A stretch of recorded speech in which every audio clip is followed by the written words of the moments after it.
Hello, this is Captain Hugh Alkemi.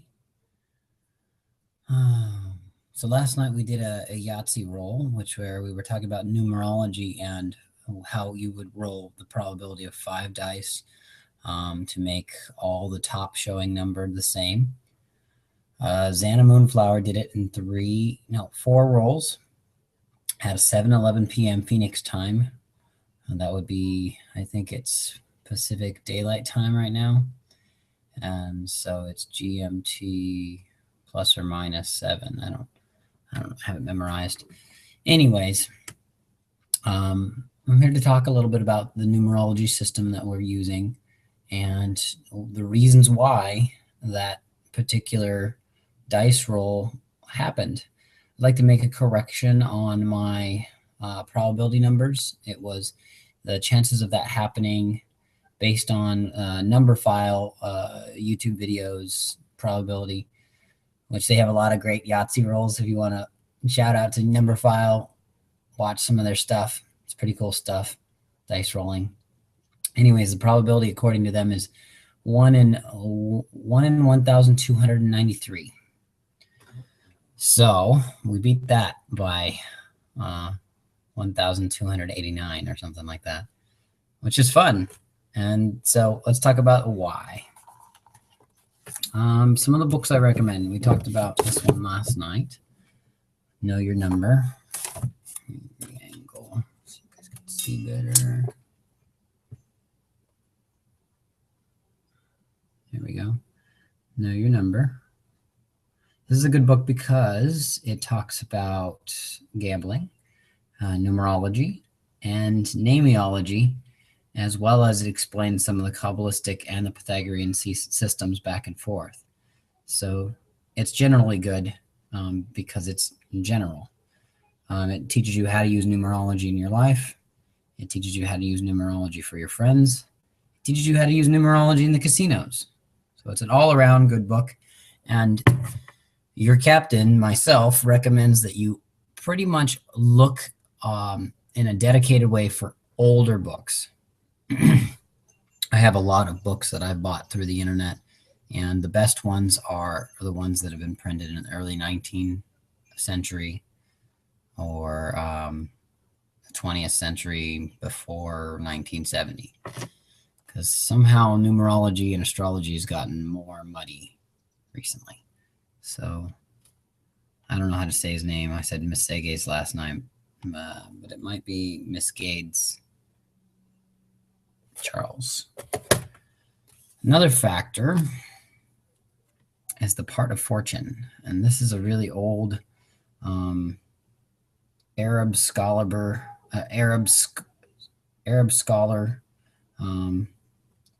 He was born in 973 AD.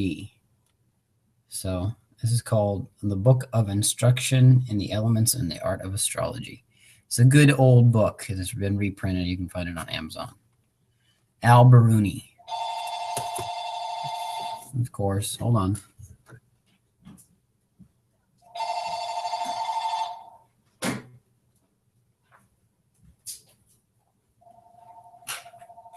So the Fortunes of Astrology, another book on the Arabic parts. If you're going to learn financial astrology, you need to learn Arabic parts, in my experience. This is Robert Hertz Granite. This one, another great book, more advanced text. It teaches you about health and astrology. This one's recommended by Santos Benassi, Zodiac and the Salts of Salvation. Carrie and Perry, I don't know their first names, but you can see there's a little figure on the front indicative of the nature of astrology on the human body. It's a good one if you're interested in alchemy, as I am. Really basic book if you just want numerology stuff. I'm not sure if I want to recommend this one, but I do have it and I do read it now and then. It's a fun, gimmicky book. Glennis. All right, this one, getting into the heavy hitters. If you really like astrology, you need to study Vedic astrology too, not just Western astrology, and don't just look at tropical charts. I rarely look at tropical charts unless I have to, absolutely have to. What's a tropical chart? If you think you're an Aries because you were born in, the normal Western Gregorian calendar awareness of Aries, the newspapers print when you're in Aries. You look at your horoscope, you're in Aries. If you're looking at their newspaper horoscopes, you're almost always looking at a tropical solar day. Problematic, not real, not astronomy. Vedic is astronomy. So in the Western language, we'd call it sidereal charts, but the Vedic charts are helpful too, and Vedic knowledge is very helpful. So this one is by Lavasi.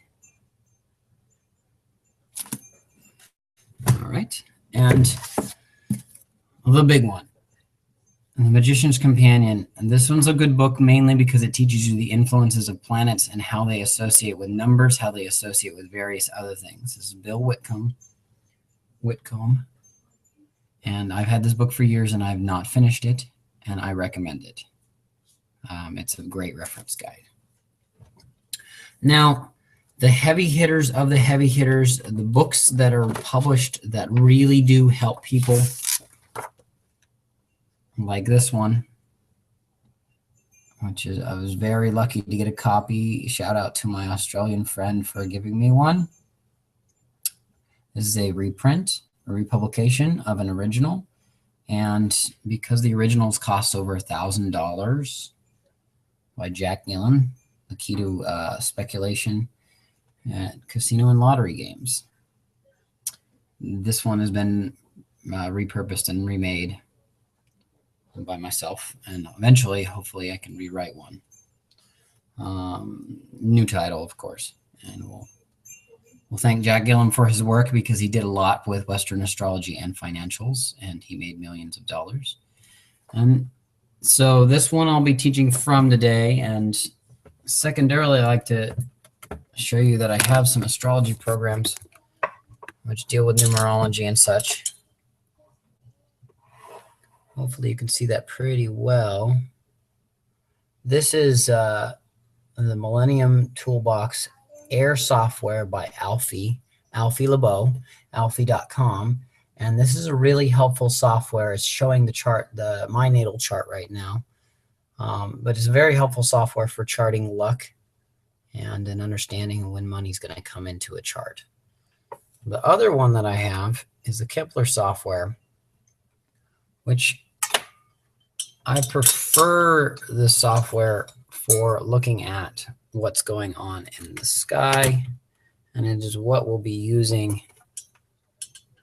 It's what we'll be using to, I can't get that to show up, to delineate, oh well, it's there, to delineate what caused the Yahtzee. So I can't exactly show you the chart, but maybe I can upload it later as a JPEG. So let's talk a little bit about numerology first. So according to Jack Gillen, who's won the lottery numerous times, been banned from playing it so much that he's won, lives in Florida, by the way, not out yet. He's still up there in age, though.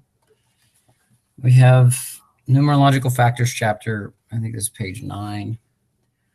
Some of the best factors are Saturn as number 8, Jupiter is number 3, Mars is number 9, Sun in good aspect is number 1. We talked a little bit about that. We didn't talk about the Sun in negative aspect or square adverse as number 4. Venus is number 6, 5 is Mercury, 7 in good aspect, that full moon energy is the moon. And then the negative aspect of the moon, or the dark side of the moon, is sometimes referred to as number 2.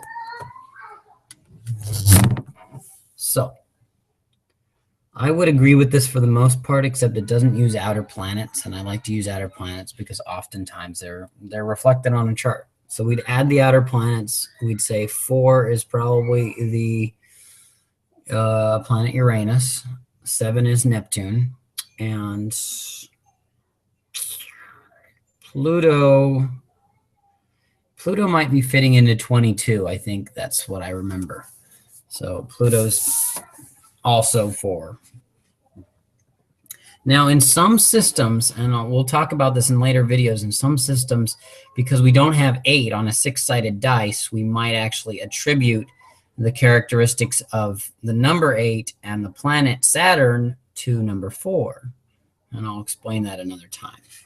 But when you only have a limited number system, you're not including 0, you're not including 8, 9, then, and in the case of a 6-sided dice, not including 7, you may have to double allocate planets.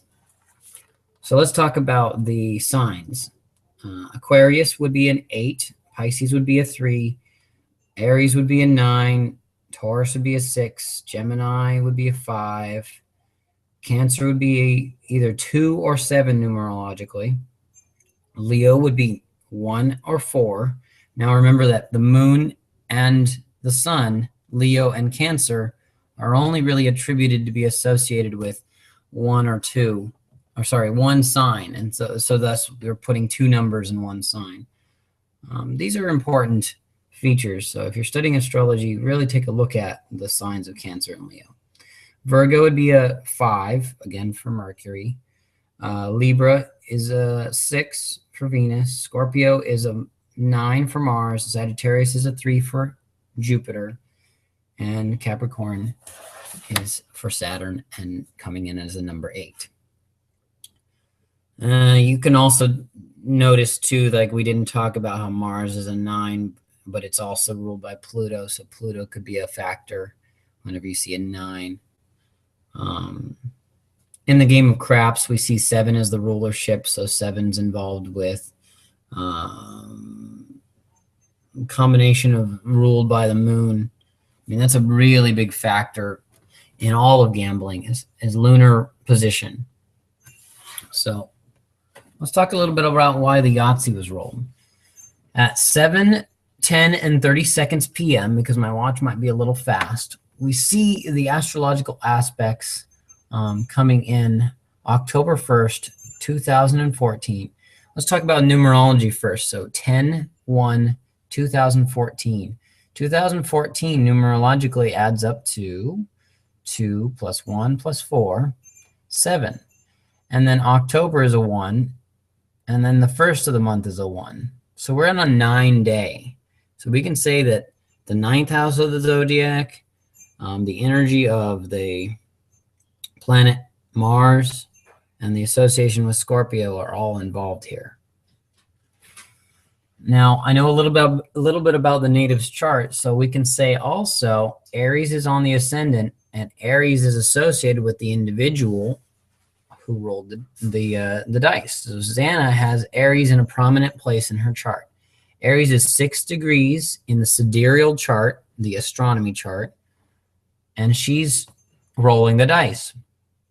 So this is a really great factor to understand numerology and how it associates with victory, winning, gambling, and really achieving your goal.